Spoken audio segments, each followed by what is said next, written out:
TIAA is on a mission. Why? Because 54% of Black Americans don't have enough savings to retire. So in collaboration with big-name artists like Wyclef Jean, TIAA released Paper Right, new music inspiring a new financial future. With 100% of streaming sales going to a nonprofit that teaches students how to invest. Stream Paper Right now and help close the gap.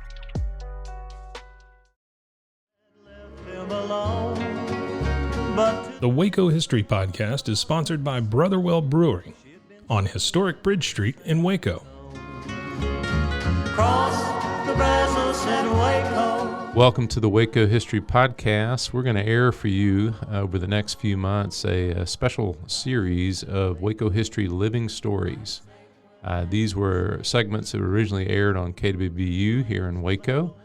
They were produced by the Institute for Oral History editor, Michelle Holland, and narrated by two fabulous narrators, Louis Maze and Kim Patterson. And so these highlight oral histories from the collection of the Institute for Oral History at Baylor University, which I direct, which has been around since 1970 and has over 1,000 interviews related to Waco and McLennan County history. And we're happy to highlight those here. Cross the Brazos at Waco, ride home, that'll make it by dawn. In this Living Stories vignette, we dive into the history of textile factories in Waco and hear some stories of those that worked in them.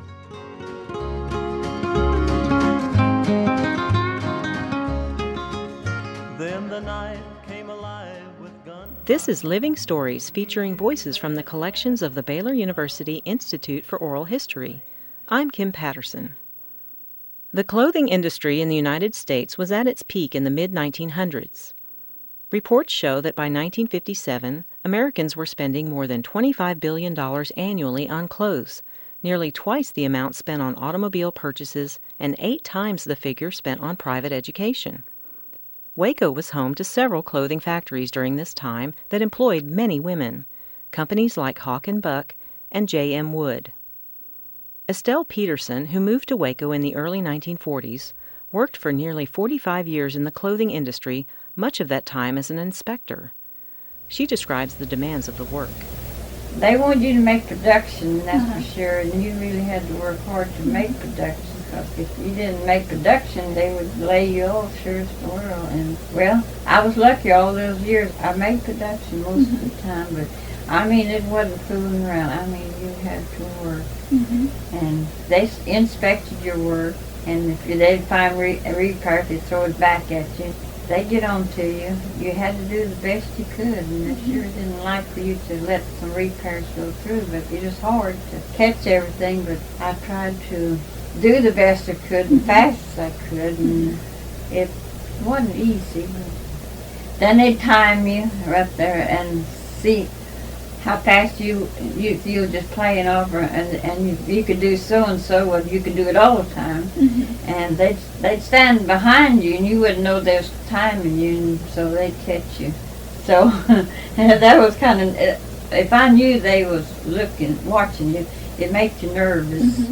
Peterson explains one way the industry changed over the years. It seemed like they wasn't quite as strict when we first went to work. We could get by. Sometimes we run out of work, we'd sit around a little bit, but there at last, it had changed quite a bit. They were really strict on you. You had to keep busy or they'd send you home. Well, you did learn to do different things so when you did run out of work. I even learned to press and seam press, and that was when you sure had to watch your fingers so you didn't press your fingers. Longtime Waco resident Louise Murphy worked as a seamstress in the 40s. She recalls when her employer introduced an assembly line into the factory.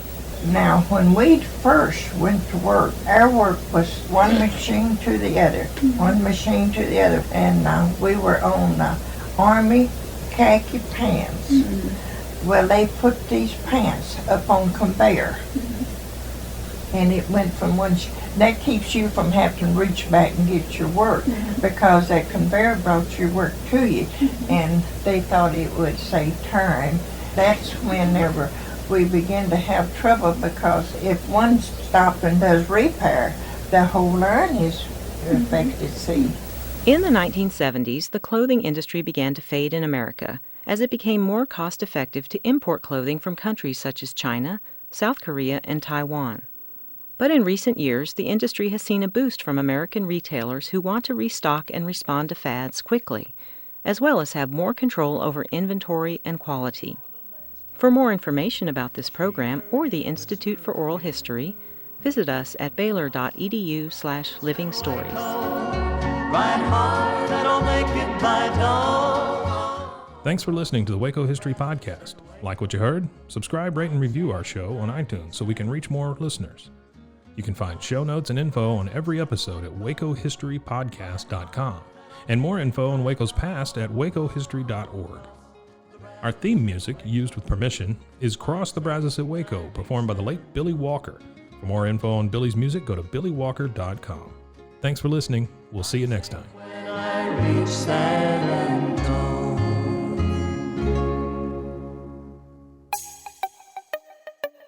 This has been a Rogue Media podcast.